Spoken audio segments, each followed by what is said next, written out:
Hi everyone, and welcome back to my YouTube channel. In this video, I will talk about George Machine Gun Kelly's funeral. I will show photos of Kelly's funeral in July of 1954 and photos of how the cemetery looks today in 2025. Also, during this video, I will correct a few myths about Kelly. George Kelly died of a heart attack on July 17, 1954 at 12:40 a.m. This, in fact, was Kelly's 54th birthday. Many times, Kelly's birth date has been incorrectly stated, as well as his date of death. Throughout my years of research, I have definitely discovered several documents showing his correct birth date of July 17, 1900, and his correct date of death as July 17, 1954. Kelly died in Leavenworth Prison. Kelly was convicted for the kidnapping of oil millionaire Charles Urschel on October 12, 1933, and he was sentenced to Leavenworth Federal Prison. Soon after Alcatraz Federal Prison opened, Kelly was moved there on August 11, 1934. Kelly remained at Alcatraz until May 28, 1951, when he was sent back to Leavenworth. When Kelly died, he had two sons, an older sister, and an ex-wife still living.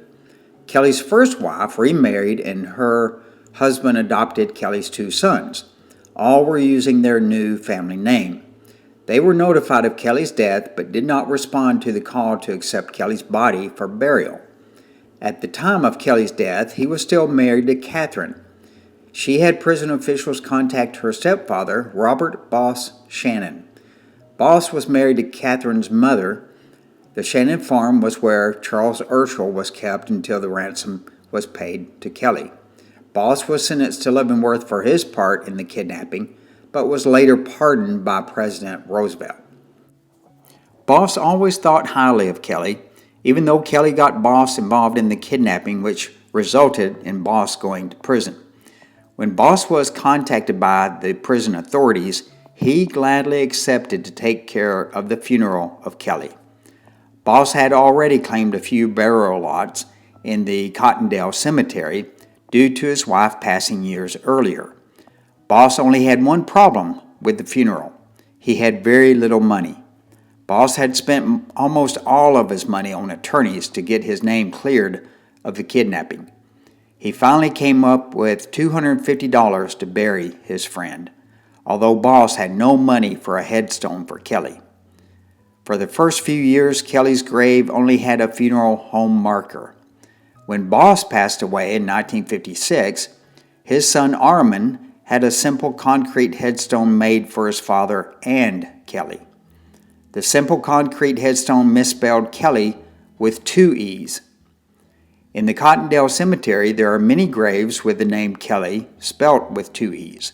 So my guess is that the maker assumed Kelly's name was spelled like the other graves. Over the years, Boss's headstone was replaced with a nice monument. However, Kelly's original concrete headstone remained until 2024, when it was replaced with a new but again simple headstone. Kelly's new headstone has his birth date as July 18, 1900, which is incorrect. As far as Kelly's name on his original headstone was George B. Kelly with two E's. Now the new headstone is marked George Barnes Kelly with one E. There is a state of Texas historical marker at the entrance of the cemetery. It has Kelly's birth date correct as of July 17, 1900, but has his date of death as July 18, 1954. This is totally opposite of the new headstone and incorrect. To correct another myth besides the date of birth is concerning Kelly's birth name and names that he used. Kelly was born George Frederick Barnes Jr. after his father. After Kelly started his criminal career, he started using George Kelly with one E. This was his mother's maiden name. He also used the name George R. Kelly. The R stood for Ramsey, which was his first wife's maiden name. We definitely know that he started using the name George Kelly as early as 1927 when he was arrested in New Mexico for violation of the National Prohibition Act. So let's continue with Kelly's funeral. After Boss Shannon agreed to take care of the burial of Kelly, Leavenworth officials placed Kelly's body in a simple, cheap casket, then placed the casket into a large wooden crate for shipping. The crate was placed upon a Santa Fe train in Kansas City. Ironically, the train passed through the Union Station train depot, where the infamous Kansas City massacre occurred in 1933. Kelly was thought by the FBI to have been involved in the massacre, but in truth, Kelly was never involved. The train pulled into Fort Worth, where Kelly's body was transferred to a Fort Worth and Denver train. On July 19, 1954, the train, referred to as the Texas Zephyr, pulled into the train depot in Decatur, Texas. The large wooden crate was loaded into a hearse from the C.L. Christian Funeral Home and then transported to the funeral home. As soon as Kelly's casket was removed from the train, Wise County Sheriff Carl Ramsey and 5 deputies stood guard over the casket 24 hours a day until Kelly was buried, and then guarded the grave for days after the funeral, as shown in this photograph. Rumors were that Kelly was buried with some of the ransom money in the casket. Well, you decide if you believe that rumor, and let me know your comments about the ransom money. The actual funeral and burial took place on Sunday, July 25, 1954. According to newspaper reports, 300 people attended the funeral. Boss Shannon was the only relative in attendance. Kelly's wife, Catherine, was not allowed to attend the funeral due to being in prison for her part in the Urschel kidnapping. Numerous local people filed by the open casket to get a glimpse of the once most wanted man in the country. But really all they saw was a small, old-looking man in a cheap prison casket. Kelly was buried in the small-town cemetery located in Cottondale, Wise County, Texas. Here's the location of Cottondale, Texas, about 40 miles northwest of Fort Worth. Now let's scroll through the funeral photographs from 1954.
I first visited Kelly's grave in 1980. The small country cemetery hasn't changed much other than additional graves. The surrounding area is filling up with new homes and additional traffic. In my honest opinion, I wish they had left Kelly's original headstone. That headstone is a historic monument.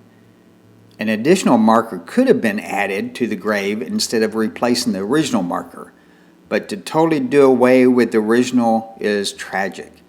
At least I wish they had the original headstone on display at the local Paradise Historical Museum.